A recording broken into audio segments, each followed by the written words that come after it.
এই কবরেই শায়িত হবেন সুদূর যুক্তরাষ্ট্রে হত্যাকাণ্ডের শিকার নাহিদা সুলতানা বৃষ্টি। এক বুক স্বপ্ন নিয়ে যিনি পাড়ি জমিয়েছিলেন আটলান্টিকের ওপারে।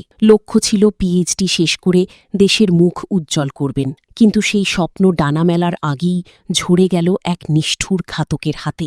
যুক্তরাষ্ট্রের ফ্লোরিডায় নিহত সেই মেধাবী শিক্ষার্থীর মরদেহ যখন নিজ গ্রাম মাদারীপুরে পৌঁছাল, তখন থমকে গিয়েছিল পুরো এলাকা। শনিবার দুপুর 1:30টায় মাদারীপুরের চর গোবিন্দপুর গ্রামে যখন বৃষ্টির নিথর দেহ বহনকারী কফিনটি বাড়ির উঠানে এসে নামল, তখন আকাশ বাতাস বিদীর্ণ করে এক হৃদয় বিদারক পরিস্থিতির সৃষ্টি হয়। যে মেয়েটি ছুটিতে বাড়িতে এলে খুশিতে মেতে থাকত সবাই, আজ তাকেই শেষ বিদায় জানাতে জড়ো হয়েছেন স্বজন আর প্রতিবেশীরা। চর গোবিন্দপুর উচ্চ বিদ্যালয় মাঠে আসরের নামাজের পর জানাজা শেষে তাকে সমাহিত করা হবে পারিবারিক কবরস্থানে। বাড়ির উঠানে কবর খোঁড়ার সেই দৃশ্য দেখে পাথর হয়ে গেছেন বাবা মা। স্বজনদের এখন একটাই দাবি, বাংলার এই মেধাবী সন্তানের খুনি যেন কোনোভাবেই ছাড় না পায়। যুক্তরাষ্ট্রের আদালতে যেন দ্রুত বিচার আর সর্বোচ্চ শাস্তি নিশ্চিত করা হয়।